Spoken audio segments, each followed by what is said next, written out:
Thank you. Okay, 6 o'clock. It is October 17th again. This is the Vision Committee meeting. It's supposed to start at 4. We're trying to get on time. Would you call the roll, please? Councilmember Cochran. Here. Councilmember Gonzalez. Here. Councilmember Hamrick. Here. Councilmember Jaquez. Here. Councilmember Meisner. Here. Councilmember Turner. Here. Mayor Pro Tem Smith. Here. Mayor Troutman. Here. Since we had Mr. Cipher from Buckskin Joe first on the agenda, would it be okay if we had flopped it for the stormwater discussion, or does it matter? You can do that. I think a lot of people are interested about Buckskin Joe as well. Go ahead, Ryan. I think if we can go ahead and accommodate Mr. Cipher, it should be a short presentation. Okay. Ty and Heidi, are you coming up? Mr. Ty Cipher and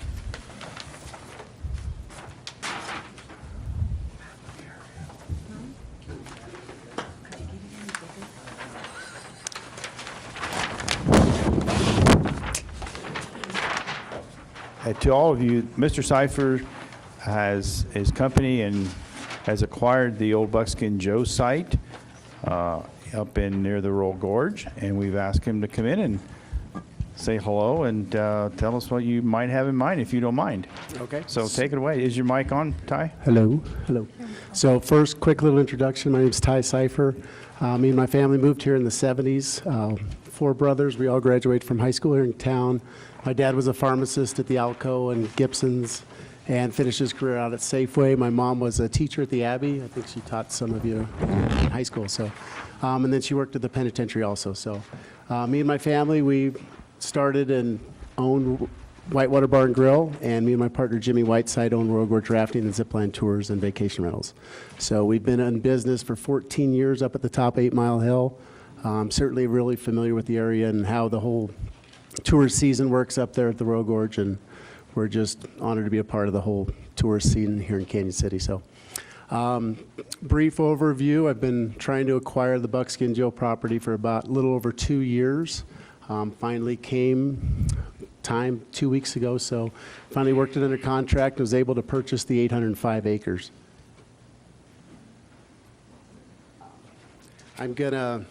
The goal is to develop it into the Royal Gorge Ranch and Resort, an 805-acre ultra luxurious exclusive recreational retreat is the overall goal, the feel of the property itself.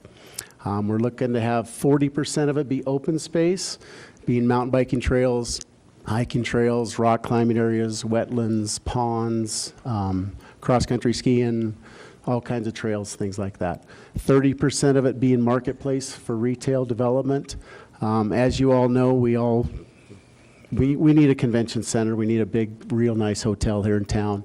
So that put in there in addition to everything from potentially a winery, a distillery, a brew house, a tap house, more rafting companies, more zipline companies, just a overall marketplace for liquor store, gas station, everything like that. That's all on 3A.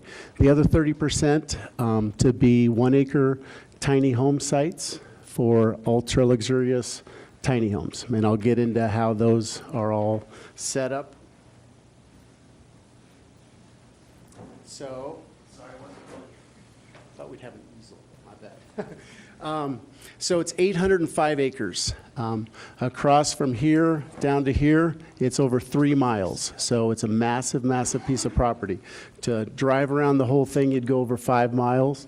To just hike through the whole thing would literally take you all day long and more. So it's broken up into 4 little pieces. There's the main 625 acres that goes all the way from 3A all the way over to County Road 61, all the way down, in the entire southern border of the property borders the city of Canyon City's property.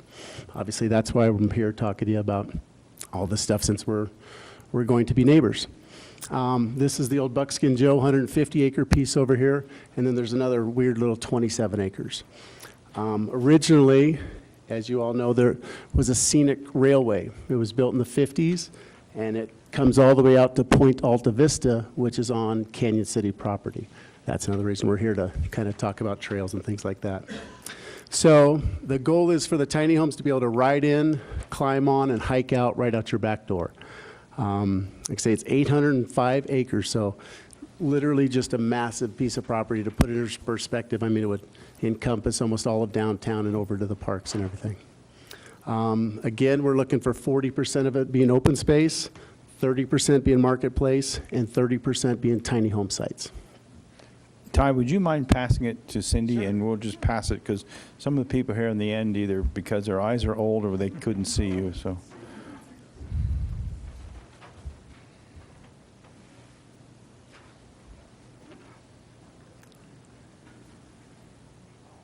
So the 40% open space is super exciting. Just to show of hands real quick, how many people have been on that train? We went on the little scenic railway.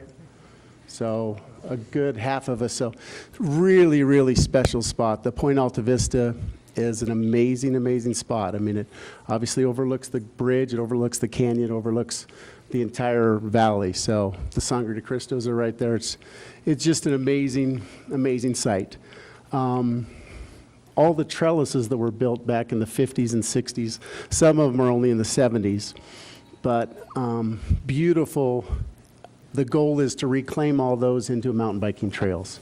Obviously, the FAR and the city has done such a fabulous job building our mountain biking trails, and that's what's really starting to put us on the map. But I would love to be able to tie into the city's trails, connect them into ours, and then reclaim the entire railroad property, or excuse me, the railroad track as a mountain biking trail. Deck the trellises and then rail the trellises so you have something really special. So I don't know how many of you are mountain bikers, but it's a ton of fun, and it's the more unique spaces that the mountain bikes take you adds to the adventure, adds to the experience, and that's kind of what we're at. The hiking trails are going to be awesome. Point Alta Vista is obviously a huge part of it, and it's just literally gorgeous. So potentially to have bring a stable back into the area for horseback riding. There used to be the Royal Gorge Stables that was there. I don't know if you guys remember that, but beautiful. Actually, the horse trails are still there. So that would be awesome. The wetlands, really, really nice little creeks and a couple of big marshes and actually 3 ponds on the property. So cross-country skiing in the wintertime would be amazing on the trails as well. There's 2 giant quarries that I'd like to combine and reclaim them into a nice big amphitheater, just because I can't think of anything better to, I can't figure out what to do with them. Thank you. So 30% marketplace, everything from a sporting goods store, a bike shop, I could say the horse stables, a gas station with a liquor store, convenience store, tap house, distillery, brewery, in addition to the whole resort, convention center, hotel type of feel up at the top of the ridge, kind of overlooking the valley. I've been in the tourist business here for 14 years, and pretty much all of us know that, you know, unfortunately, most of our guests, and most of the guests that come to me to go rafting or ziplining, come in for the day and leave for the day and go back to Colorado Springs. The goal is obviously to get some affluent travelers to come in. Oh, you are so sweet. Thank you. Danielle So- saves the day. So the goal obviously is to get some of the affluent customers to come in and actually stay the night here in Canyon City. I think that's important. We have such a beautiful, beautiful area and such amazing mountain biking trails, and this will be a way for people to get to experience them.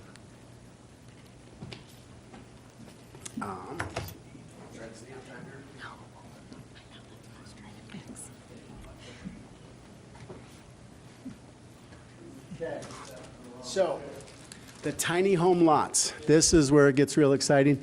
They're all 1-acre lots. They will all have their own cistern. Obviously, we don't have water up there.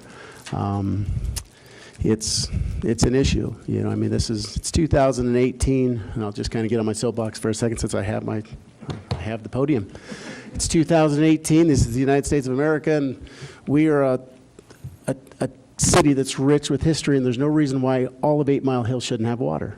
Arguably the nicest building that was built in the last 3 years is up there, the Dinosaur Museum, and it doesn't have water or sewer.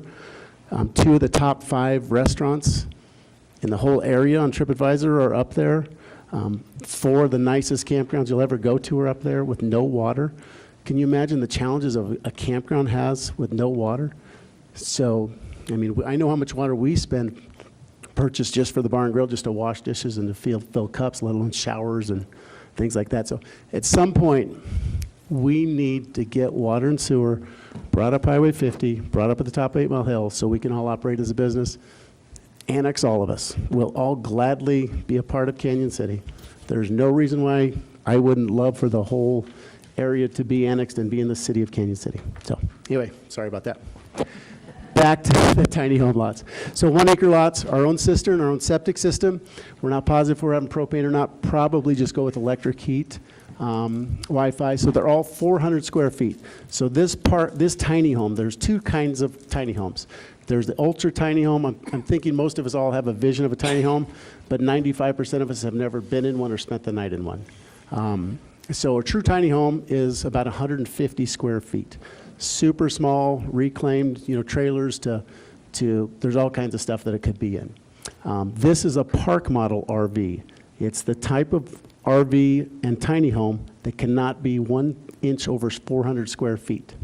So the footprint is exactly 400 feet, and it has all the amenities of a small home. Full-size kitchen appliances, bedroom, full-size bath, living room, but basically you don't have a giant dining room or anything like that. So single bedroom, they're absolutely awesome. So the company that I've chosen to potentially partner with is out of Wisconsin and Austin, Texas.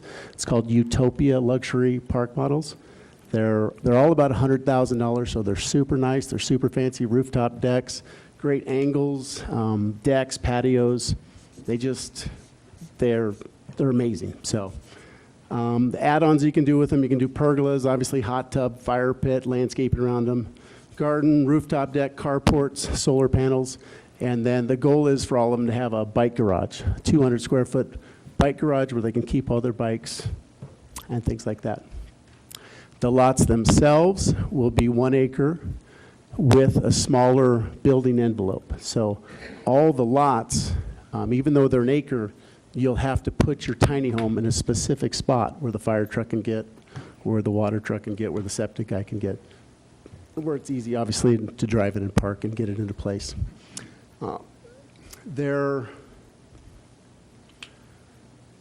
Everything about them is first class, from the windows to everything. So their website calls them exclusive, luxurious recreational RVs or luxurious retreats. So pretty fancy. I'll pass this around.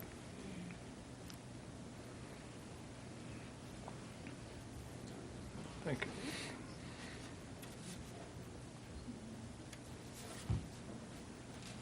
So the tiny home styles themselves. So the goal is for this new Royal Gorge Ranch and Resort development to be set up no different than a subdivision or a new homes division there in Colorado Springs or Denver or anything like that. You come in, you choose the lot you want, you walk through 5 different model homes, you choose the style of home you want all from one builder, so it all looks the same, it's all uniform. I've always said if I'm going to do this project, I'm going to do it super. It's going to be amazing, it's going to be great, it's going to be beautiful. I have no desire to have it look like, parts of Penrose where we have horse trailers and just awkward things here and there. That's not the goal. High covenants, no ATVs, no horses, no cars driven in on the roads except when you're coming in. There'll be a clubhouse area. When you go to the clubhouse, you'll either ride your Segway, your electric golf cart, or your mountain bike. It's for an exclusive recreational retreat. It's not designed for really people to live year-round. It's just for an amazing getaway for somebody that has roughly $200,000 and they can own their own vacation home. So with lot and everything. So pretty amazing designs. And like I say, these guys out of Utopia they're first class. They're actually coming out for a site visit next week. And if anybody wanted to meet them, we could certainly have you meet with them. This is just a few of the stuff. Obviously, I just got the place 2 weeks ago, so nothing's completely finalized or set in stone or anything like that, but we're on our way.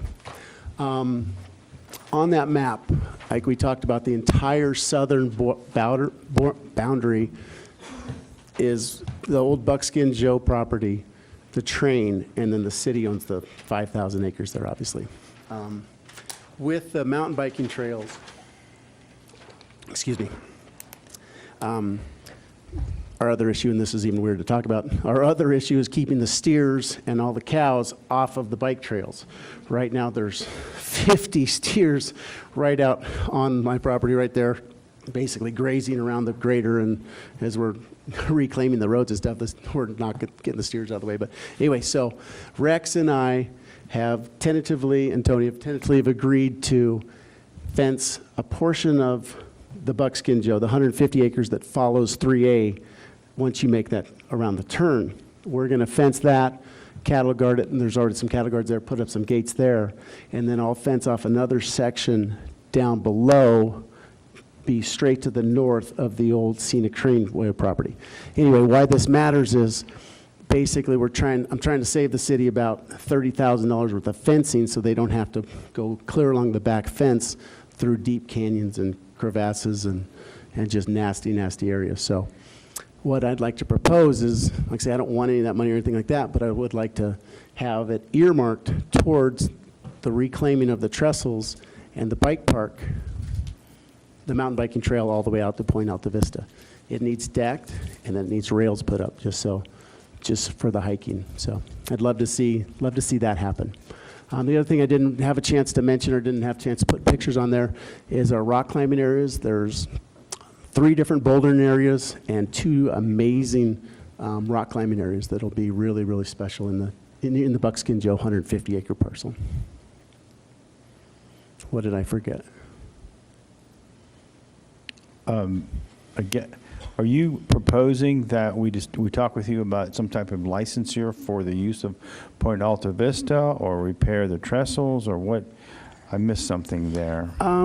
Not necessarily. Like I say, I think for the history of the area and to keep it real and to kind of have people be able to still get a sense of being on that train like when we were little, now be able to hike on the exact same area where the train rode, I think is cool. And the trestles are really unique. If you look on that one picture, I mean, out to Point Alta Vista is a really special spot. So no, I think if basically I'm trying to, with me agreeing to let them fence this certain area and then me fencing off the other area, it's basically saving about $30,000 for the city that was going to fence the whole thing.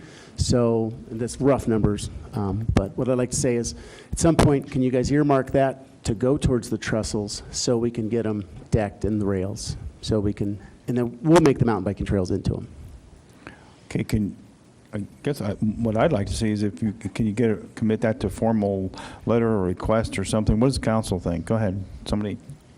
Mayor, we've talked to our city attorney. We'll bring back to the council a joint use agreement, because if you can see from the map we gave you, we'd like to have trails coming off the city's Royal Gorge Park area come into Ty's area, so they're integrated and tied, because he's pitching this effectively as a ski out, ski in, but instead of bike in, bike out, or hike in, hike out, which is novel.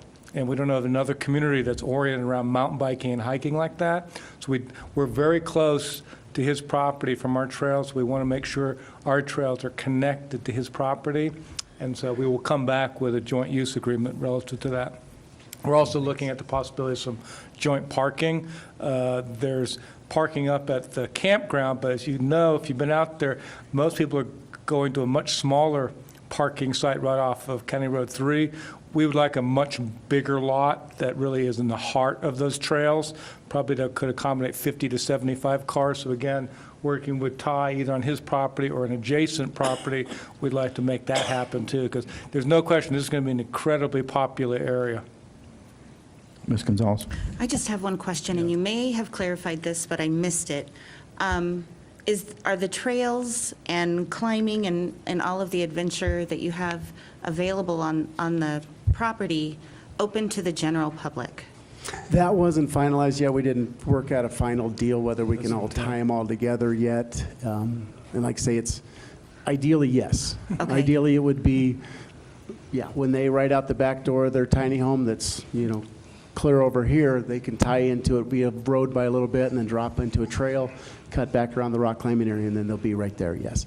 But so ideally, absolutely. So if we work out an arrangement, everything's fine for everybody. There's no reason why we want to put up a fence or block anybody off of. Okay, so it wouldn't be exclusive just to the Royal Just, Gorge Ranch? the only thing that would be residents? is the clubhouse area, the pickleball area, the volleyball courts, it'll be a full, kind But the shopping and oh, yeah, all of absolutely. that That's would be all, open. that's all right on 3A, right as you Okay. pull in, so. All right, Yeah. thank you. Ms. Cochran? And then the tiny homes that you have going in, are they all going to be owned, or are you renting, or is it like a vacation rental type thing, or? Everybody would own their own. So Okay. everybody buys the lot, and then they just go to the website and they pick all their Select which. options, pick their home, just like they're basically picking a car. Because technically it is an RV. It gets shipped here on wheels. They skirt it. We put the deck on. We put the pergola on. I've already in contact with the Innovative Structures out in Fremont, by Fremont County Airport, to build all the pergolas, to build the bike garages, to tie them all together so it doesn't look just like, two sheds out there in the middle. Like I say, again, my goal is for this to be absolutely exclusive and amazing. So I want it all to tie together and make sure that everything looks and feels right. So if you buy a lot and, two lots down, the guy doesn't bring in his fifth wheel. It's not the idea. Everything will be just top notch is the goal. Ms. Smith? Oh, go ahead. Oh, I'm sorry. No, it's okay. You had mentioned that you would like to see the city reclaim the trackways and turn it into unique bike trails. And you mentioned you would help build the mountain biking trails. Absolutely, yes. So on the city property, you'd help work together to build those Absolutely, trails. yes. So right now, the train track comes, I'd say, don't quote me, but probably 300 yards, 400 yards from the edge of my property to once you get to Point Alta Vista. So that's the only part that really that the city would be in charge of right there. I've met with the gentleman from FAR and your trail builder out there, Steve, and so we kind of have a tentative plan on paper and then on foot to make it a really, really neat, unique. Guess that was my next question. What planning has been done to develop trails in that area? Well, we just had a very conceptual discussion with Ty and our trail builder and FAR. I had another meeting. Ty wasn't there this morning with FAR. They'd like to basically integrate a trail system through there this next winter and spring in preparation for this. Because this is the natural place where we're going to build anyway. This was our last real extension of their current trail system. It will finally be about 20 miles of trails, which will make it very unique. Mr. Arquez? My question is this, okay? It's a beautiful project that you're talking about. Everything you're talking about is, real upgrade and everything else. But right now, how much of the property that you own and you're looking at to develop is in the city? 0. Okay. And have you, I know what you're looking at down the roadway, and maybe that can be achieved, but have you talked with the county at the present time on what you're looking at also? I just bought it 2 weeks ago, so I have not had any meetings with the county yet. Well, Commissioner okay. Tim Payne's Thank you. here, Yeah. so there's a start.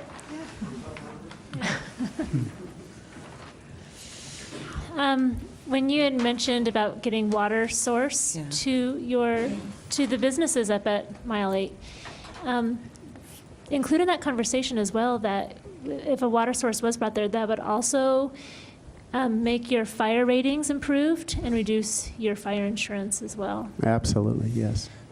What kind of conversations have been done in the past about annexation?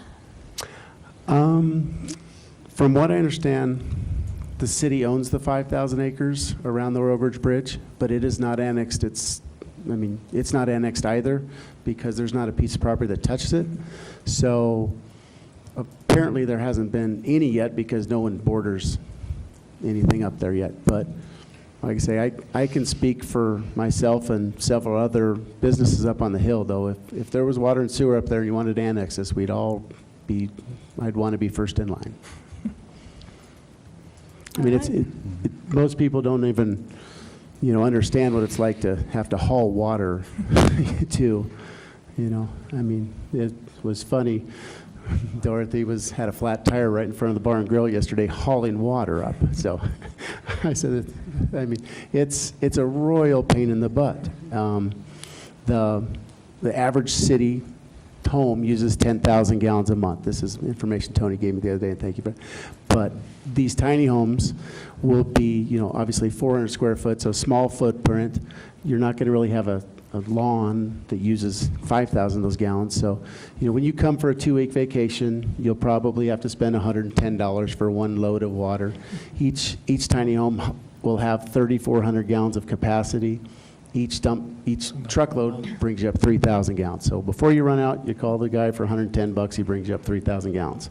So it's not that big a deal when you're doing it every 2 weeks. It's if you're doing it every day at a bar and grill and 3 times a day at a campground. So. Wow. Mr. Meisner? Adam, I know you got this figure at the top of your head, but do you remember the 2 different price estimates that we had? One bringing water up from the canyon and 2 taking it up Highway 50? Yeah, I mean, it was. 8 and 20? 18, 20 million. To run water up Highway 50 was that 18 to 20 million estimate, and that was 4 years ago? Yeah. We should have done it 4 years ago.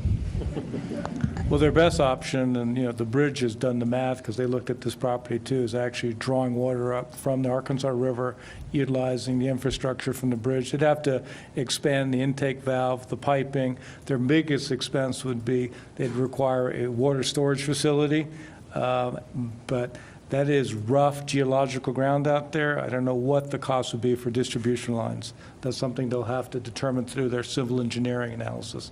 But that is not easy country to poke holes into. Right.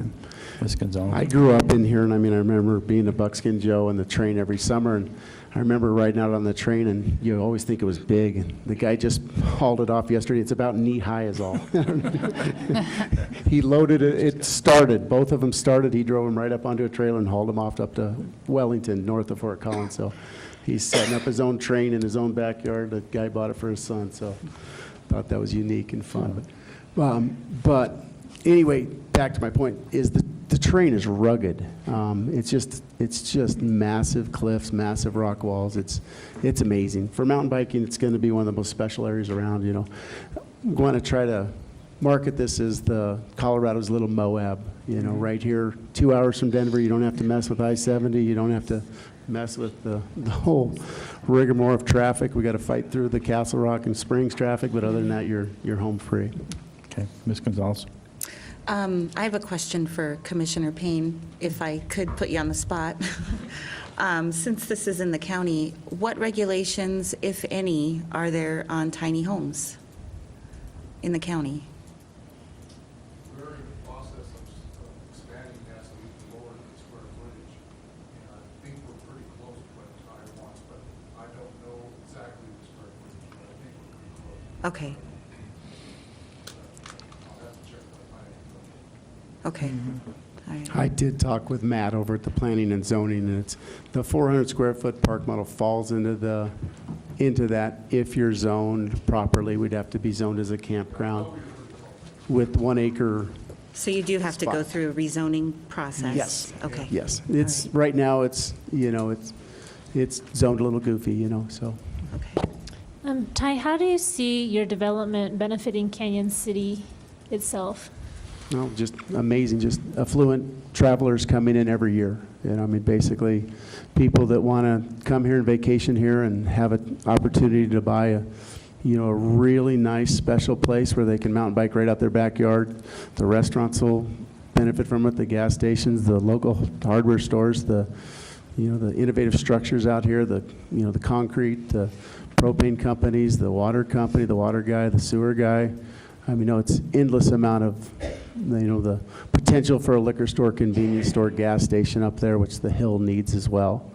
I wouldn't believe how many times a day we get, hey, where's the closest to get a six-pack of beer, get a bag of ice, or, get some gas, And it's great. We send them always back down to Kansas City, which is super, but it's always not the best option for them, so. I have one more question. Ms. Gonzalez? I'm sorry. So the homes, can the owners open them up to vacation rentals to other people, or is that something that you're looking into? Yes, I have no desire to rent anymore. We have our 4 vacation rentals, and, so I have no desire to rent any of them. So yes, everybody that buys one could, you can do what you choose with it, so. Yeah, okay, Ms. Turner? that would help. Dolly just asked my question, actually. Okay. Sorry. Thank you. Mr. Meisner? But all feedback and comments are more than welcome here. Like I say, I just, good and bad. So like I say, don't be shy, please. Mr. Meisner, did you have a question? Yeah, Would you please state it? can't, What? I forgot it. That's age-related, but, I might remember it. I've got a quick yes, one. ma'am. I know this is all very new and you're still in the development phase, but do you have any idea, ballpark of time as to when you see this coming to fruition? I usually like to get stuff done pretty quick, so this time next year, in a perfect world, we have 5 models up there where you could walk through a model home just like you would, like, say, a subdivision in Colorado Springs, pick your lot. It certainly has to be some phases. We're going to start way over on the farthest southeast corner on the Buckskin Joe property and work our way back down and around. So And- a year from now, I would love to say I could sell you a tiny home lot if you wanted one. And if we were not able to pipe water up there, is that going to cause any problems with your No, end no. goal? Okay. Nope, everything will be, right now, everyone will have their individual cistern, 3,400-gallon individual cistern on each person's 1-acre lot. So on the 1-acre lot, again, this tiny home footprint can only be 400 square feet. Then you'll have 400 feet of deck, and then another, 400 feet of parking, and then 400 feet of, your bike garage and things like that. So you're only taking up, give or take 2,000 feet of the 44,000 feet that goes on an acre. So, it's, when I say 40% open space, that's just what I've allocated. So if you really take a look at it, a tiny home, the whole buildable lot's only 2,000 square feet. So if you look at it that way, we're basically leaving 42,000 square feet of more open space with no fences, no, there's no, it's your property, but it's attached to the open space, and it's attached to the back of the Canyon City's 5,000 acres. So the whole thing is just a great big open playground. Have you remembered, Mr. Meisner? I did recall. Okay, good. Have you actually polled the businesses up at 8 Mile in regards to annexing? No.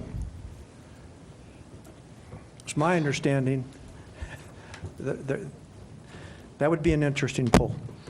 Second thing is, have you done any kind of rough estimating on a distribution system for that water? No. I used basically the information that you guys provided through the R&L consultation that you guys got 3 years ago, and used all those gallon per day figures and gallon per out year figures. But I don't think there was a distribution cost in that. It was just getting water up there. Yeah, The distribution's probably it's going to be more. big. Yeah. Okay, we'd like to try and wrap this up then. Thank you, Ty. Any other questions? One last Frank, question. go ahead. Now, all of your structures you're going to have out there, there will be some of them that will have to be hooked into the sewer system and everything else like that. Is that correct? No, every one of them will have their own septic system. Everything, even the hotel and everything that you Oh, want? no, yeah, Okay. I mean, Okay, the that's what I'm- hotel and the convention center, that's way down the road. Okay, That's- well, I mean, I know it's down the roadway, but just a suggestion, okay? Right. With regards to your costs and everything else, you might want to get with someone from the sanitation district and talk to them with what you're looking at with regards to where a tie-in would be. Because this is going to be another added cost, to make your project, complete and beautiful. Absolutely, yes. Thank you. Thank you. Okay. Well, I just want to wish Ty the best of Yeah. luck in your endeavors. When we started building trails, one of our comments was, if we build them, then they will come, industry will come. And Here we are. I hope that this will be a fruition of that prediction and hope that this will be an economic driver for Canyon City. Thank you, And Ashley. let us know how things go with the trail developments. I'd love to see public access to Alta Vista Point as well. And please contact any of us if you reach any hurdles. We want to be cooperative and helpful. Thank you. Okay, thank you again, Ty, and congratulations. Thank We you. look forward to your new endeavor as usual and the great meals that you're now due. So, Yeah, let us know what we can do. okay, thank you.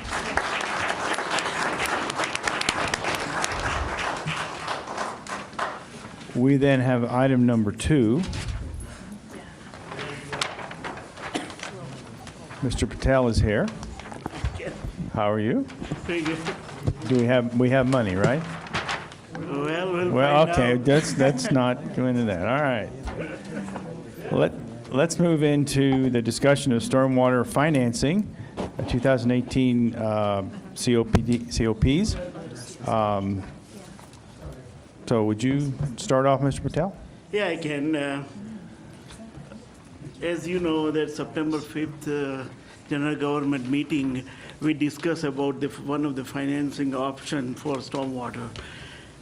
You are aware that over the time period, we use our resources only for the compliance purpose in the stormwater. We didn't have enough resources to do the capital improvement. Now there is a good need of doing the capital improvement in stormwater fund. And one of the options is available is to do the financing. And we did some research, and Jonathan Hero is here from Piper Jaffray. He made the presentation on September 5th that how the financing will work. He'll be happy to recap that presentation just for all of you to understand what the process will take place. Once you decide, that we need to have financing done, then we will bring ordinance on November meeting for the approval. With that note, I will pass into Jonathan Hero from the Piper Jaffray. Okay, Jonathan, grab the mic and This is on it. Can you hear me? Yes, I guess we you can. can. Okay, thank you. Yes, as Harry's pointed out, this is the presentation I gave September 5th. I have not changed it. For those of you who were here at that time, this will be repetitive. And for those of you who were not, I'll try to walk through this and answer questions.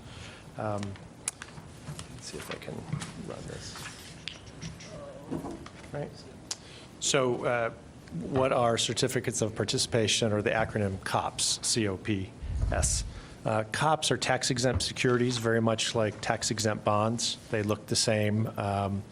They act the same in the terms of, from an investor standpoint, the income that's earned from the interest is tax-exempt, being a Colorado resident.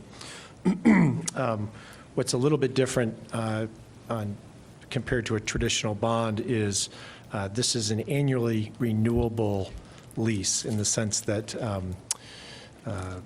per Tabor, it's not considered debt. So because of the annually renewable aspect of it. The other differences between a COP and a traditional bond issue, say a general obligation bond or a sales tax bond, is you are pledging collateral as the security. In this case, we've talked about pledging potential assets of the city that equal roughly the par amount of what you're trying to borrow, a police building, museum, public works building, as potential assets. The city, Canyon City, has actually used this type of structure back in 2003 to finance City Hall that we're in today. Those were refinanced again, actually, in 2013 at a lower interest rate. And then the city's water treatment facilities in 2008 used the same COP structure, and again in 2017 when we refunded that debt as well.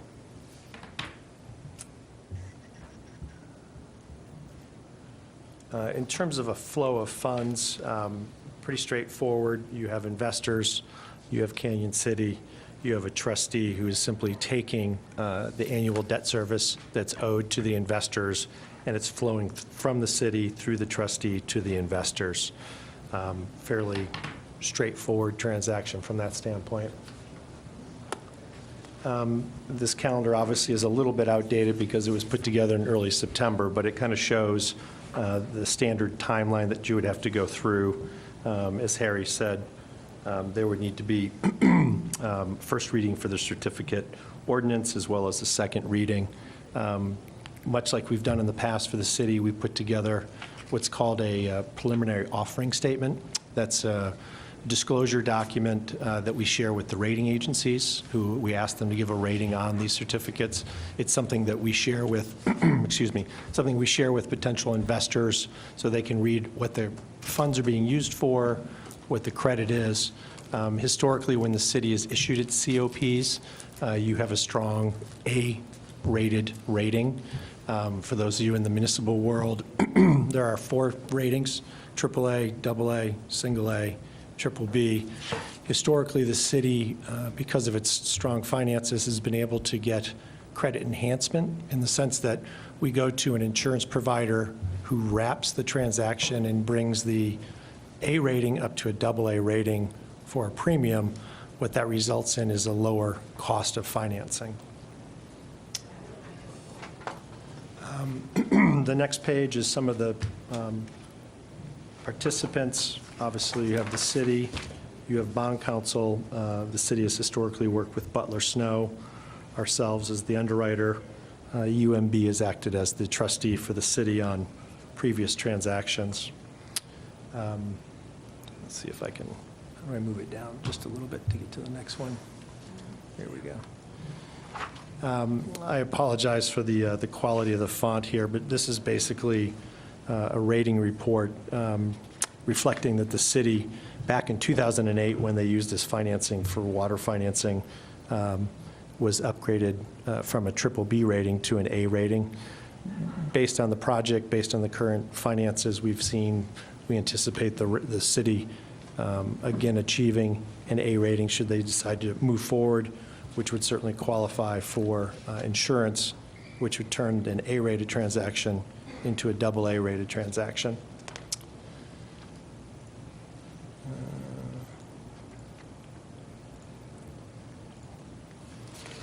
And then some more specifics on the proposed COPs.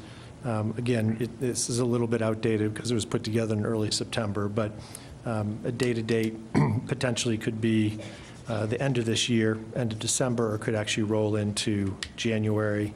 As Harry talked about, we're talking about approximately an $8 million transaction. The amortization or the life of the debt would go for 20 years.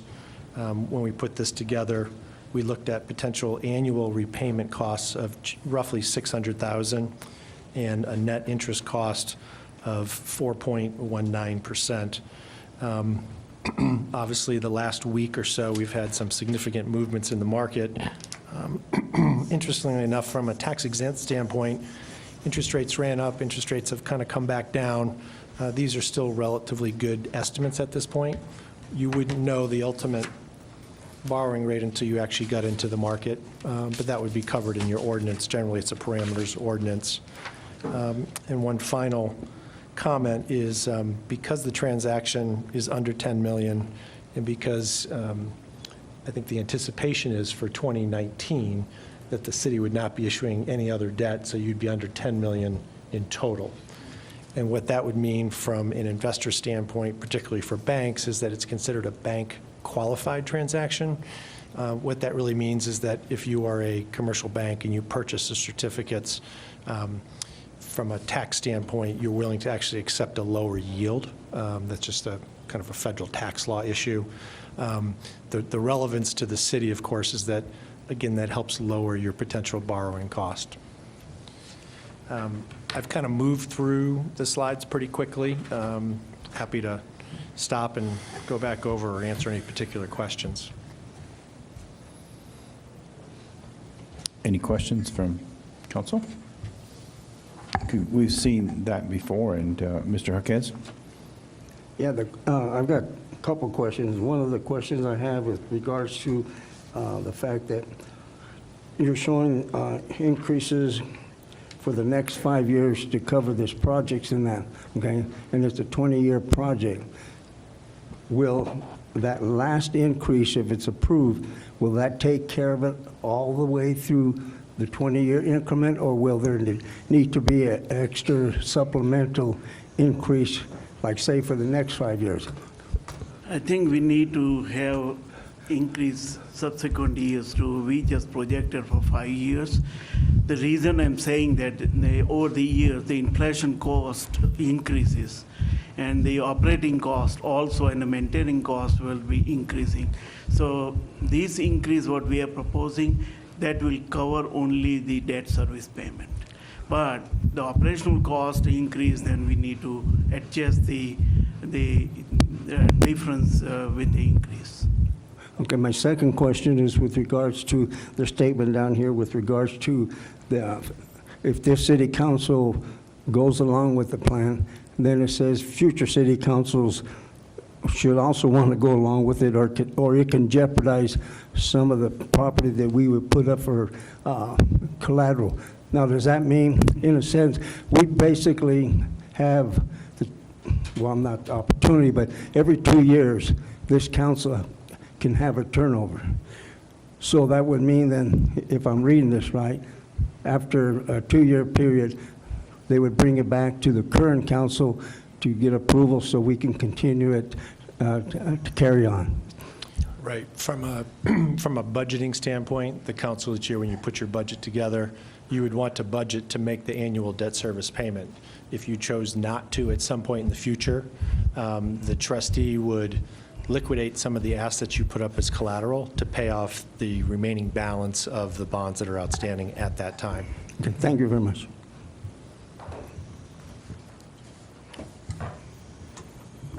Other questions? And does it hurt the interest rate or the investor's idea if for some reason the next city council decided that, well, we have an extra X amount of dollars, we're going to put it against that? Can that be done? In terms of prepaying outstanding debt? Correct. Yes, that can certainly be done, and that's something we build into the the COP covenants. Okay. Lots of times, there's two ways to do it. You can certainly, like you've done in the past for interest rate savings, you refinance the existing debt, and that's based on whatever call feature we'd like to use or you'd like to use to market the COPs. The other alternative, of course, is you could put it into, let's say, a separate fund at the city and then simply send extra dollars to the trustee. And what they would do is they would simply pay off the longest dated maturity, say the 20th year, and start working backwards from there. So the oldest coupon would be paid first? That's right, yeah. Okay. Got it. We have done this kind of refinancing before to save the money. And we have done that prepaid before, and 2 or 3 times over the last 20 years period. Okay. And we can do that depending on what the call options are. Any questions? For them? For them or for council? Well, if you wish to ask council, go ahead. Just to clarify that I'm understanding, we're essentially talking about financing 3 years' worth of improvements that essentially is $8 million. Mm-hmm. That we're going to pay for those improvements over the next 20 years. Mm-hmm. And of those 20 years, the following 17 years, without another rate increase above and beyond what's mentioned here, we will not be able to do any stormwater work. Is that correct? Assuming that you don't achieve a dedicated source, whether it be the sales tax or the property tax or a different jurisdiction like the Sand District that will have its own fee. I think long-term, we've all talked about, that's really the goal long-term, is coming up with a regional approach to stormwater with a dedicated source of revenue. I don't disagree, but my question is, As the expense is increasing, you expect the increase in the rate increase over the time period. but those, for the most part, cost of living increases would not allow for any additional stormwater construction. True. In the 17 following years, after is the correct. initial Yeah. 3 years. Yeah, That is correct. without a significant increase to the fee. And I ask council to understand that. Yeah. That you're going to spend $12 million to get an $8 million product, and you're only going to get 3 years' worth of service out of it. No. And if you don't make a substantial change Yeah. to the water rate increases, which we all know needs to happen, Yeah. but no changes to the system today, that's what we're going to have. Just one point of clarification. The projects would theoretically be financed in 3 years. The benefits would accrue for 20, 30, 40 years, just like a home. I Well, realize for that. example, in Dawson Ranch alone, Yeah. this year we've spent $100,000 just on minor repairs and maintenance. Yeah. So if we can alleviate those staff costs of repairs and maintenance, that money can be used for other things.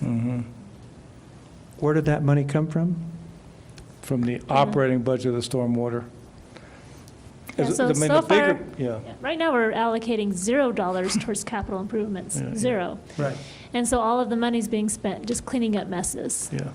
If we're allocating $0 currently, then I don't know where that money came from Dawson Ranch. No, No, for the money capital for Dawson Ranch improvements. comes from the annual operating budget of the stormwater fund, So if we can which is a prevent. little over $1 million.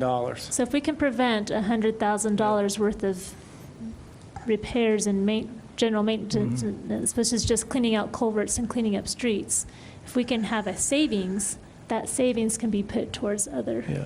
projects. To Ashley's point, we spent twice as much money in Dawson Ranch this past year than we collected in fees. And I recognize the damage, but we also know that that was a result of a unique storm. Well, No, there've been we do ongoing collect historical every year. expenses that are fairly similar to this. Again, the bigger picture, not to focus on Dawson Ranch, but citywide, we all know we have a $75 million stormwater capital backlog. And that does not include the capital needs of Dawson Ranch, because they were never considered when that original list of capital was defined almost 20 years ago. So we are way behind the 8 ball. It's not much different than our road situation, but we have 67% of our roads in poor fail conditions. To replace them all would cost $118 million. We're doing it incrementally through a dedicated 1%. Hopefully, we can achieve a similar solution with stormwater, but we're never going to effectively deal with stormwater flooding impacts until we build capital improvements to mitigate them. What we're doing right now, year after year, is cleaning up the mess. We're not preventing anything, we're just cleaning up the mess year after year after year. And Adam, we're cleaning up stormwater messes throughout Canyon City. It's just not a Dawson Ranch thing. Is that correct? That's correct, but Citywide. more money was spent this year in that area specifically. But it's spent every single year. Every Yes. single year, we have, our city staff is in that neighborhood cleaning up from stormwater in order to be in compliance with the MS4 Clean Water Act. Yes. Mr. Meisner? My point isn't what needs to be spent, or what we're spending, or the rate increase. I cannot support the certificate of participation as a way to finance 3 years' worth of work that's going to take us 20 years to pay for it, and then we can't do anything else. And if you approve that certificate of participation, that is exactly what you're going to do. Well, Councilman Meisner, I think that the goal is to continue to find solutions within that timeframe to still be able to address stormwater. This is just step one to start getting things done. Yeah. We hope there'll be additional measures or solutions found to continue finding solutions. Yeah. to I mean, in an address ideal problems. world, it would be great to finance your capital improvements on a pay-as-you-go basis as you're promoting. Unfortunately, we don't have the resources to do that, whether it be with our streets or our stormwater infrastructure, so we have no alternative to effectively deal with the problem than to issue debt to generate the capital to make these improvements. It's a vicious cycle, because as a good example, 3 times the public rejected dedicated sources to fix our roads over 20 years. Those roads got worse and worse and worse. So today, we have the pleasure of spending 4 to 5 times per center lane mile to rehabilitate our roads rather than simply restore or repair them. So that's the consequence of waiting to get money, and it never comes, and the situation just gets worse and worse and worse and costs more and more and more. The road situation is identical to the stormwater situation. It will only get worse until we spend the money through capital investment to correct it. Ms. Gonzalez, oh, sorry, Ms. Gonzalez. Go ahead. I'm going to let Ms. Ms. Turner? Turner go first. Thank you. I'm always jumping in front of her. It's okay. Adam, I wonder, stormwater, we're really, I think, one of our primary concerns, at least, is the MS4 permitting. If we don't do these capital improvement projects through the use of the COP, and we're kind of in the same, just keep the status quo, where does that put us long-term with our MS4? Do you think we're at risk of running afoul of the federal government with our permit? In a minor way, maybe. And as the regulations get more rigorous, which they are, for example, we have no numeric thresholds for illicit discharges, for example. At some point, that started already for the bigger communities, and when that trickles down to us, then it will force us to do other types of things, more water quality implementation into our system and that sort of stuff. So the answer to that is yes. However, the bulk of the capital improvements that are in the list have nothing to do with water quality. They have to do with quantity. Water damage. Yeah, flooding. Thank you. Ms. Gonzalez, did you want Well, I wanted to talk with Jim for a minute. Are you feeling that if we took out the COPs, that we would be tapped out and we wouldn't have any other resources? For 20 years. Say that again? Do you feel like our, financially, we would be Well, at a standstill? if you approve the COPD, you're going to get yourself $8 million that you can spend over the next 3 years. And at the end of those 3 years, if you don't make a substantial change in the rate system, you have no money to spend over the next 17 years.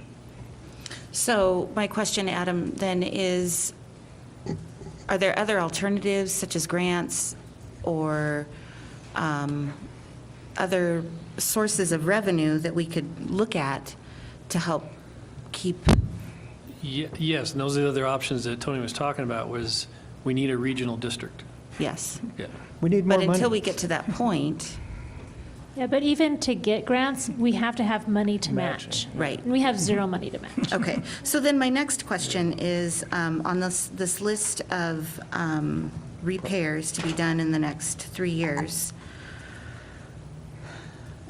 would we see a dent in the stormwater damage in, say, the area behind City Market or over by City Market? Well, that's a whole nother discussion that's beyond this. Well, it is. When last time we discussed this was how we would prioritize projects. So the list you see in front of you is not the list. We talked about that last time. So if you guys approve this going forward, what we're going to do is go through a process with you on how we prioritize those projects and how they get chosen.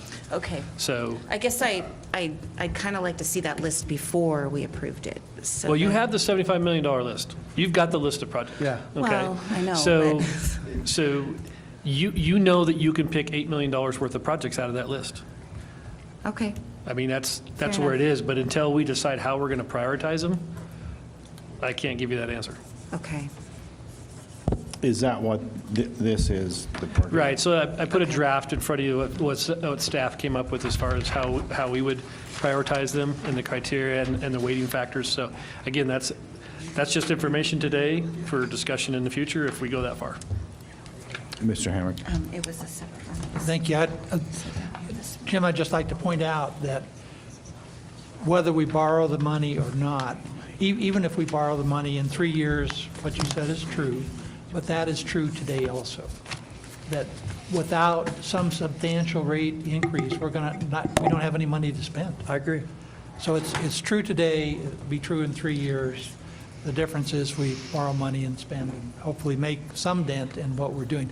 I do have a question, though, and my question is to understand the prepayment terms of the COPs. If the city entered into this agreement, everything was finalized, and then the next year, some unexpected funds came to us and we wanted to pay off, would we pay off the full 12 million, or would it be some smaller amount? Hit the lot.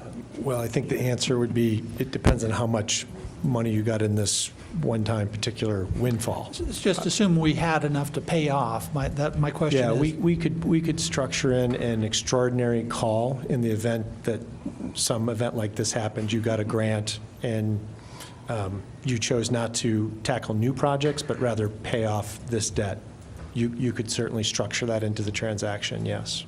But, so, translate that for me. Does that mean that we would pay the 12 million or not? You would pay whatever principal was still outstanding at the time it happened, so it's probably a little bit less than 8 million. And Yes. you would pay the interest, not the full amount of interest through the next, say, 19 years. You would pay it until whatever the specific call date is. So let's say it's Oh, I one see. more year away. You would pay one more year of interest to the certificate holders, and then that would stop. Okay. So you're not doing a complete payment of all the future interest, of course, because you're repaying the principal to the COP holders. Understand. Thank you very much. Mr. Meisner? And just keep in mind, I'm understanding, and correct me if I'm wrong, we have to make 3 decisions. One, we have to make a decision, are we or are we not going to make an initial increase, and how much in the stormwater rate structure, which I support 100%. 2, we have to decide, are we or are we not going to approve the certificates of participation? And then 3, if in fact we did that, we would then need to approve with staff recommendations the list of projects that would be covered under the certificates of participation, or the projects that we're going to slowly do as we build up money over the years. That's it. Harry, you want to say something? Ms. Turner? Thank you. Mayor Pro Tem Smith, I wanted to ask you mentioned something about having matching funds for grants. But my understanding is even if we go forward with the COP money, we probably don't have time to use those funds for grant matching. Were you understanding something different? Adam, I don't know if we would have time to It get depends on the grants. project you choose. So we have one project that's on the shelf ready to go that meets all the standards for an application, but it would eat up the entire $8 million. I can tell you that. I mean, so there's just, Simple process. but if that's the project that's chosen, Right. then you're done. You're done. And there's plenty of time to get that in and approved and built. So that would be the only project that would probably be ready or we'd able to use for grant matching. That's just one example. Yeah. Yeah. Because all the money has to be spent in 3 years. That would be part of the requirement. Right. Yeah. We can't stow it away for later. That is correct. That's a federal tax code requirement. You have to spend at least 85% of the proceeds within 3 years of the date of issuance. Those are arbitrage rules. However, Adam, when we've had our conversations with the hydraulic ditch study with Adkins, we've had that conversation together with the state. They're helping to pay for that study. If we chose a priority project from that study, would there be potential funds from the state to help us implement a priority There project? could, but the grant dollars from the state are small in relation to the types of dollar amounts we're talking about. The only real dollars available are the federal dollars. And those are the ones that are going to impact the life and safety things you can get that benefit cost ratio up. Those are the truly high-paying competitive grants that are available. The state stuff that we're talking about, that's, $50,000, $100,000 there. Yeah, but anything helps. Sure. Every little penny helps. And I think it goes back to the previous statement that just getting the COP, that's not that's not the end of the solution for stormwater. It's just one initial piece while we still look for probably better, the ultimate permanent solutions to address our problems and to be able to garner grant money and other funding opportunities. Well, another thing to note is we really have to find a different solution, because the way I understand this is the collateral we're talking about is not just tying up the stormwater, it's tying up the city. So we won't be able to borrow for anything else in the city for those 17 years. If you're using COP. If we're using COPs. Yeah. Yeah. and Which we that's- don't borrow that often. No. We've done an interfund loan, we did an Yeah. interfund loan, Yeah. but that was interfund, and so we could still do that potentially. Right, but if you had a new water plant expansion, the two we have on the table right now are water plant expansion at City Hall. If we had another big project or something like that within the 17 or the 20 years, you'd be tied up unless you replace this revenue source. Well, that would relate to certificates of participation, Right. but we could still go and get voter-approved Right. debt. So the public can Right. still award us with the opportunity to spend money on capital investments, just has to be voter-approved. On a different funding source. For example, a community recreation center. if Now, you it was could tie it, voted for in. example, to Yeah. water fees. That's your revenue stream to pay the debt. The public, though, would have to approve that. Without a vote, yeah. You have to go through the voter approval or revenue bond. Yeah. Or You can do it for Like, general you cannot obligations, do the too. COP. So we have other sources, but this is simple. That's why COPs are popular, because the council can approve it, you can get it going, rather than waiting a year, usually for a public discussion and a vote and all that. We can go right to the source.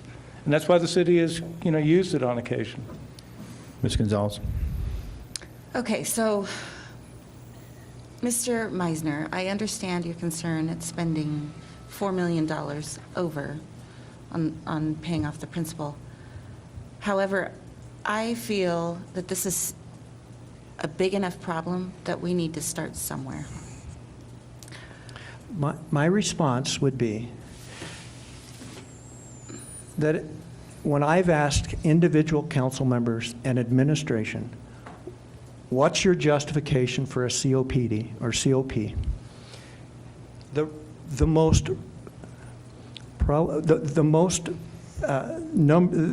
response that I get from most of you is that we're doing a rate increase that people are not going to be comfortable with, and we need to be able to show them some immediate results. And you all have to sit here and search yourself if that's not the reason that you're supporting the COP, is to show the public with a rate increase that we're going to show some immediate results.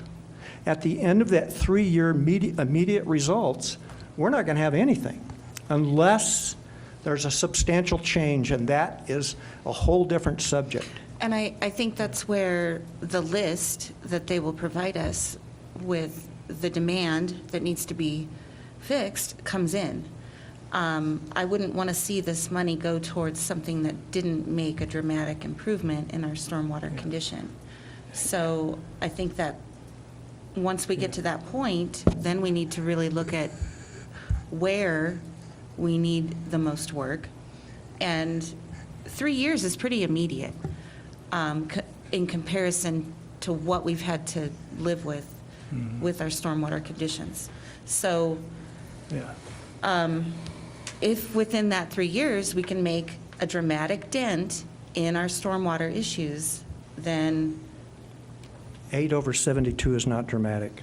It's more than anything this city has ever seen before. that's what I'm trying to get at, is it is, for Canyon City, it's pretty dramatic. It's twice what we've done over the last 10 years. And also, just to put it in context again, though the capital improvements would largely be built in the first 3 years, you don't stop accruing the benefits. So folks in Dawson Ranch, suddenly the flooding doesn't start again, wiping out their landscaping and roads. That benefit of hopefully those increased culvert pipes will continue for 20 or 30 years, so they don't have the annual damages and problems they've experienced for decades. So I think they'd be happy to pay $4 to $6 more per month for the next 20 years to avoid those headaches. And Because they're spending a lot more individually. Yeah. as a business owner. to deal with the problem. I'm looking at paying $22 a month more. Yeah. And But I know the mess it makes in my parking lot and the mess it makes in my lobby, and And in my garage? Yeah. yes, Okay. I don't mind paying it. So if you're paying the $22 a month, you're not just paying it for the 3 years that we're seeing improvements, you're paying it for 20 years. Well, it's not Yeah, just 20, but you're also getting the $22, but then benefits there's that But entire that's what I period of time. mean, is, you know, I've already had Overtime. people approach me who are frustrated that they're being asked to pay more, period, and then to have them continue to pay more and more and more over 20 years and to not see any more of those improvements, that's the part that Because concerns they're me. spending hundreds to thousands of dollars per year out of their private pocket already. Exactly. So by the end of Remediating. 2023, as a business owner, on average, I'll be paying $35 more Yeah. a month Yeah, as a business owner. yeah. And not seeing any more improvements. No, but it's But not a no, question of it would. improvements, it's the benefits that those improvements generate, and they're for 20, 30, 40 years. That's what we have to understand. That's how long the puddles stay. Yeah, Is exactly. 20, Okay. 30, 40 Ms. years Smith. in my front. Council members, I would like to say that it is a grave decision to have that increase. That's a lot to ask of our residents. a lot. It's a lot to ask of our business owners. And a 20-year debt where we couldn't borrow again, that's a lot to ask of us as a city as well. However, this is an issue that has not been addressed for decades on end. Some people say it's a 50-year problem. Some say it goes back to 150 years. In Dawson Ranch, it's over a 20-year problem. Nobody's had the guts or the fortitude or leadership to actually get anything done and actually address it. It is because it is a grave decision and it is difficult to do, but something finally has to be done. I've had it. We've got to take care of this problem, and it's a tough decision. But we need to move forward and actually show our citizens that we're willing to do what it takes to stop them having flooding in their businesses and in their homes and in their yards and in our streets. Okay, thank you, thank you. Ms. Turner? You know, while we've been discussing this, I was thinking about something. We've talked about how this isn't going to be the total solution. You know, we'd still like to see a regional stormwater district. But if we do that, aren't we looking at also tacking on fees for that as well? So the folks that are already going to be paying these increased fees, if we do come up with a regional solution, would that be an additional cost on top of that? No. Yeah. Well, you've got the problem of taking care of this COPD. Well, no, I Because think you'd have to that dissolve The the current, if you have a new district, as I understand it, you have to dissolve the existing district, which if you dissolve the current district, you've got to take care of this COPD somehow, which probably the new district would Assume that. refinance this Assume that. plan. Yeah, yeah. Well, that's assuming a lot. If these folks Yeah. are not living within city limits, as they wouldn't be, the new folks, do they want to adopt our debt for city projects? I mean, that's a big what if. Yeah, I just want to make sure that we're all thinking about that before we make this Yeah, decision. the essential benefit to the district is it spreads the cost out to more people. Yeah, right. Well, and likely we'd be also then doing projects outside of city limits. Absolutely. Yes. Yeah. 26% of the population in the 8 drainage basins do not live in the city, so they're not paying anything. Haven't been paying anything. I understand that. Since 2004. Theoretically, if they're in a district, they would have to pay, which would proportionally reduce everyone else's costs by 26%. But you also, more importantly, you got $75+ million worth of improvements staring that district in the face. They're going to have to nibble away at that, just like we're nibbling away at a road Well, and I think that deficit. $75 million cost is going to go up when you include those additional Exactly. And again, we know from our, geographic the longer we wait, the more these projects cost. They don't get cheaper, they get more expensive with construction inflation and general inflation. So the more we wait, the more it costs ultimately. And in the interim, the public suffers from unnecessary flooding, unnecessary pollution, just like our road conditions. some of our project solutions already do include the county. Commissioner Payne is here as a representative from the county, and we've been meeting together for a year and a half, probably, looking at solutions that both of us can contribute to. Commissioner Payne, we've had some conversations in the 2019 budget. Have you earmarked a certain amount of money to go towards a stormwater capital improvement project, in particular for the hydraulic ditch? We have, we're planning on earmarking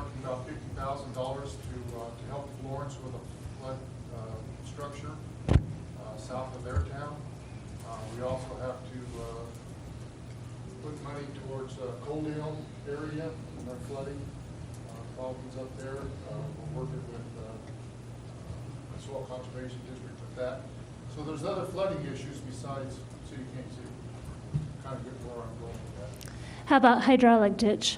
Anything earmarked from our Atkins study, the prioritization from the Atkins study that we're going to be meeting about next week? Yeah, we're going to wait for the hydraulic ditch study to make those conversations. Okay. Mr. Arquez? My final comment on this, we've been talking about stormwater for over 2 years with regards to the damage that it does and the things that need to be taken care of. Now, grant you, this isn't a 100% cure-all, okay? But unless somebody's got something better that they can present to everybody, I feel okay with getting this started. We got to start somewhere, folks. And if in the meantime, if we can look at it another way to get it taken care of ahead of time, then let's look at it. But we've been talking 2 years. Now we have a chance to get something started. And so I'm in favor of doing what we got to do here to get this going so we can have some kind of improvement with regards to our stormwater issues. Ms. Turner? Please, Ms. Turner? Mr. Mayor, I wonder if you could give us some guidance on what you think about the issue? Yeah, I was waiting. The mayor gets to speak last, isn't that? He got to doesn't vote the other day? He doesn't. I got to vote too. Yeah, I've been sitting actually in this chair for up in this dais for about 10 years, and most of that was in Planning Commission, as chairman of Planning Commission and on Planning Commission. And I've talked about this for a long time. We need to do something, and it isn't perfect. I wish it was. Life isn't perfect. It has its downfalls. It has its expense. This is an expense. But I'm also excited about the future. What we're doing, what we've done here, we've bit the bullet on a lot of things, and I have personally taken a lot of flack for some good stuff, and you have. This is a tough one. But what we're doing is we live on mostly sales tax and things of that nature. I'm betting, not being a betting man. I mean, I go to Las Vegas with $10 and I come back with $10. But I'm willing to admit that what we're doing is going to create more taxable income for the city. And at that point in time, as city council, you have the power of the budget to say, well, there was $500,000 this year. If you don't like that debt, maybe we can come up with that money to pay it down quicker. Understand that. Also, the values that we have on our buildings that we're going to collateralize, just like your home, most of you saw a huge increase in the value of your home. You're going to see that in the value of our structures that we're going to use as collateral. So don't think about it today. Yep, it's a big number. It sure is. But think about it 3, 5, and 10 years down the road. I live on Allison. I have a river going down my street. Luckily, I'm on the upper side. It sucks to be my neighbor across the street. He gets the water. Somewhere that's got to be stopped. This is a start. Those things that we're going to put in are enduring. They're going to be here probably 20, 30 years that we're going to build today. So let's think about the future. Let's think about what the increase in value that we're making for the town, for the increase in your home values, because right now I sell houses. Some people will say, well, what about the flooding up there? What about the flooding in North Canyon? We're doing something about to take care of it. And then let's talk about the future of a district or whatever, or matching grants and stuff of that nature. But I'm sitting here 10 years closely, and I think this is a good start. I don't like debt any more than anybody else, but we have the wherewithal and the ability. You don't like to hear this, but to pay it off quicker. If you don't like it, you're probably not going to be here. I think it's a start. I think it's a fair start. And I don't think it exposes the city to any undue circumstances. That's my opinion. Okay? So, thank you. Do we want to go ahead and have a motion? I think it's kind of an unofficial vote Okay. of support. Can we do an official vote? No, I think it needs to be an unofficial. we know and the then it'll go to direction city you wanna council. go. You said it would come back to us on a November meeting? Is that Part of the correct? budget. What we will need is a direction from you that we are okay for us to prepare for the ordinance that will be introduced on November 5th meeting. Okay. Okay. All right. There'll be two of them, won't there? Yeah. Will you have two ordinances, one for the rate change and then one for the COP? Correct. Correct. Okay, let's start with Ms. Turner. Quick comment, and then let's move on to every council member. This is a really tough decision. I'm glad we had a good discussion about it today, so thank you, everyone, for your contributions. I think I'm in favor of it. You know, no one put in a note to speak today's meeting, so I guess I would say if there are folks who do feel strongly, reach out to us, because if there's something we missed, we want to know that before we make the vote. Thank you. Ms. Meisner. Quickly, I'm going to Hamburg. No. I appreciate, everybody's listening. You understand my position relative to the rate increase. I'm not in favor of the finance, but I'm also in favor of this council being unified. And you know where I stand there, so. Okay, Mr. Hammer? I have no comments, but I'm thumbs up on the COP. Okay, Ms. Smith? I would like to thank those in the audience for taking the time out of their busy schedules to be here today. It speaks fathoms to know of your engagement in this important topic and your support for it as well. So I'm a thumbs up to move forward. Thank you, Ms. Cochran. I agree that something does need to be done. This seems to be our only solution, but I would feel a lot more comfortable with doing this, knowing we were all kind of on the same page to prioritize paying this back quicker rather than later. So that's kind of how I feel about it. Yeah, I have a thumbs up for that too. Okay. Thank you. Ms. Gonzalez? I am a thumbs up. I said what I needed to say. I think we need to start somewhere, and this is a solution that we might be able to see some results with. Okay. So. Mr. Arquette? I'm ready to take the first step of many steps to get this resolved, okay? Okay. And I too would like to voice Ms. Smith's comments. Thanks for coming. And really seriously want to hear from you. We may have missed something. This is excruciating decisions to make, and we have other lives besides sitting on the council and being mayor. It is. It's tough, tough. I lose sleep over it. But thank you for coming, and just need to stay in touch. We're on the right track. Our town is progressing very well. We're growing, and good things are going to happen and continue to happen. So thank you for coming, and at this point, I guess we adjourn our meeting.